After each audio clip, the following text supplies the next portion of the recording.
Kishimoto just opened the door for the Jogun to jump into the Boruto manga, as the yokai being who influenced its anime awakening could soon make his way to the canon story. A huge parallel is being drawn against Kishimoto's discontinued manga Samurai 8, and looking at the anime's history to foreshadow the manga's events, there is a possibility for the Academy arc to be the anchor for what's about to go down in the manga. Just like how New Age chakra awakened the Jogun in the anime, the manga is setting things up in a similar manner, as Boruto has asked Sumire to upgrade his sword with some new technology. While most people think it's going to immortalize the chakra coating on the blade, considering the fact that it's Sumire who's enhancing it, what if she does it with her most anticipated dark chakra, which comes from Niue? Wouldn't that hypothetically activate Boruto's Jogun, just like what happened in the anime? Well, there is a lot of evidence to back this up from the lore, as well as the pseudo canon material. And that's what we are about to dive into, so make sure to like and hype this video, and let's begin. Jogun's manga awakening will mark a full circle moment in Boruto. All the hype, theories and assumptions made in the last decade would finally reach a resolution. And while every theory has an equal chance of coming true, the problems that the eye will bring to the manga are not small either. Kishimoto would need to go on an explanation streak to answer a lot of questions, ranging from Toneri Otsutsuki to why the Jogun was never teased in the manga from the beginning. Well, the best explanation would be the manga expects the readers to have the other material in mind while consuming the story, which means even though Toneri and New haven't appeared in the manga, if they end up making an appearance, they wouldn't likely need a full-fledged explanation, since the manga assumes the readers are caught up with the novels and the anime. But this wouldn't be as simple and straightforward for the Jogun, cause the anime has hyped it up to be something of a great cause, which will decide the destiny of the main character. And if we don't consider the first chapter, the only other time when Boruto manga teased the Jogun can be traced back to this panel of a hypothetical Otsutsuki god from chapter 57. What's more fascinating is the creative choice that Kishimoto is about to take to intertwine the anime's essence into the manga's legacy. He will most likely be using Sumire to act as an anchor for Boruto's Jogun awakening. And why it's not a small deal is because the character of Sumire was originally created by the anime team and was only named by Kodachi, who was behind writing the manga in the initial days. Now, a few things make sense here. Sumire's little to no contribution in the majority of the first part comes from the simple fact that she was never a core part of the manga's story. In fact, it was only after Kishimoto and Ikimoto took back the hold of the scripts when she gained back some relevance. And now that Ikimoto is cooking into Blue Vortex, Sumire is finally receiving the development that she lacked in part 1. So what could have been the most effective way to bring the most out of her character? In my opinion, it's her backstory and unique plot from the anime, which could enhance her role in the manga. Sumire is known to possess New, a yokai created through scientific experimentation, who can access and travel through a separate dimension, known as the pocket dimension of New, allowing it to absorb chakra, teleport, and link its master to other realms through a dimensional gate. He never officially appeared in the manga, but was once mentioned in one of the data book arcs of Sumire, and while many people think it's not an authentic source of calling him canon, what if it actually is? Cause think about it. There must be a breakpoint where the manga finally starts integrating the purely anime canon stuff into the story. So what if the time is now? Well, this idea originated after the recent events of Two Blue Vortex, where Boruto, out of everyone in the village, assigned Sumire with the role of upgrading his sword. And while this appears normal at first, the scroll of intel that he handed her over is full of some new technology which is novel to the current world, something that no one has seen before. So what if this technology that Sumire was researching, which would now help in refining Boruto's blade, actually has something to do with Niue or the dark chakra? Well, before I explain the other aspects of this theory to make sense, let's get to the Jogun part, since it's the most interesting. So if the blade of Boruto is enhanced by the dark chakra of New, it should recreate the same reaction which caused the Jogun to awaken in the anime. The first episode shows us Boruto activating this eye after taking out his sword. So what if both of them are actually linked with each other?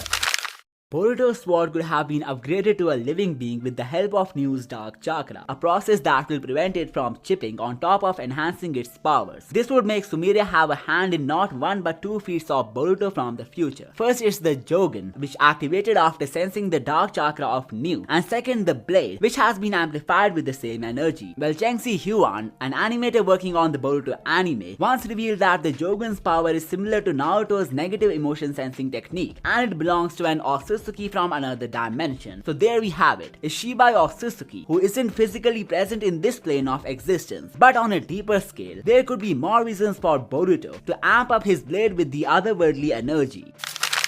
But before we go there, let's look at a mind-blowing analogy from Samurai 8, another work of the same author, to make our theory more reasonable. So there is a concept of Trinity in the manga, which is used to describe the requirement of a samurai to unlock full potential in the world of Samurai 8. The Trinity consists of three components: the samurai himself, who is the main warrior figure in the story, the key holder, who is an animal companion or simply a key-bearing being, and the Princess of Fate, the female figure who completes the bond. The key holder and samurai soul get linked to each other, which enables them to channel their samurai soul, while the bond of the princess, who is the supporter of the samurai, ultimately enhances his power. The companion being, on the other hand, provides the armor, or let's say the key to the samurai, which permits him to go all in. Hachimaru is the samurai in this case, while Hayataru acts as the key holder. And finally we have Anne, the Princess of Fate, who travels alongside Hachimaru to complete the ritual of Trinity. So when you take this in context of Boruto, what if Sumire is the Princess of Fate and New is the key holder that will awaken his Jogun? Well, this perfectly aligns in the anime's narrative, but for the same to work in the manga, Sumire must either coat the blade of Boruto with her dark chakra, or on a less likely instance, seal her yokai New inside his sword instead. Well, that would make it have the characteristic of a living creature, explaining why Kawaki couldn't shrink it in the prologue. As Amado's assistant, Sumire may have been researching Otsutsuki technology, which includes New as well. So what if, similar to what Samurai 8 established, key to the Jogun will be New, whose chakra is going to enhance the sword of Boruto? Well, there are more reasons for Boruto to have an Otsutsuki type beast sealed inside his sword. The most common one would be the fragility of the blade, not against the foes and enemies, but actually the pressure of the Kama seal, which might overload or even break the blade in the process. Boruto using the Kama and becoming a pure Otsutsuki would require him to have tools which are usable by actual Otsutsuki beings, and as he himself mentioned, a mere fraction of attention got stolen, which led to Jura chipping the sword. So this upgrade would likely turn it into a transparent lightsaber type of tool, which will be an Otsutsuki level weapon, something that will not break, no matter how it's used.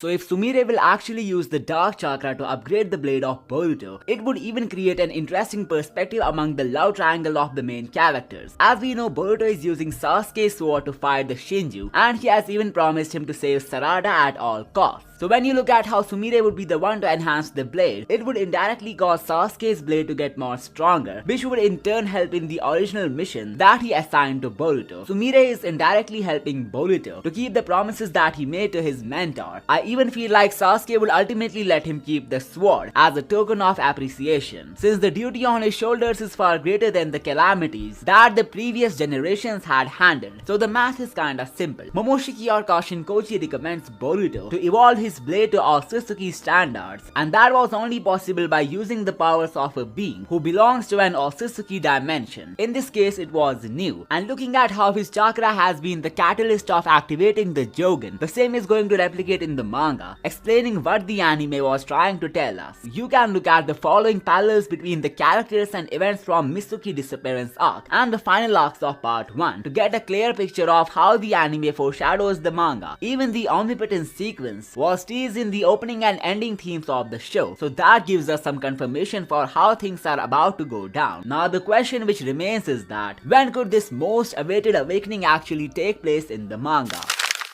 Well, it really depends on whether the fortune tellers of the tale have already seen Boruto awakening this power with their foresight or not. A theory that I like to believe is that Momoshiki was the one to recommend Boruto in upgrading the sword with his future sight ability, and he may be the one who poured his Shinjutsu knowledge into a scroll that was given to Sumire. The technology mentioned in the chapter could actually be Otsutsuki tech, something that Kashin Koji has no knowledge about. So why is it so important, you may ask? Well, we have already seen Koji receiving an update in the prescience when Boruto Boruto's actions change the future, and I get a feeling that his interaction with Sumire gives off the same vibe as him revealing the limiter secret to Kawaki. Both of these things were done behind the back of Kashin Koji, and this only means one thing. Assuming if Boruto starts using the dark chakra amped blade to fight the Shinju, Kashin Koji could receive an update in the prescience where he would see a future of Boruto with the Jogun. It would be the biggest plot twist of the story, maybe something as big as the Omnipotence event, cause one thing that I noticed about Koji's prescience is that it cannot count for futures whose triggers are unknown to him. That's the whole reason why he couldn't account for Kawaki's entry in saving Boruto, and it may be the same reason why he didn't see a future with the Jogun, even though it was shown in the only possible outcome from episode 1.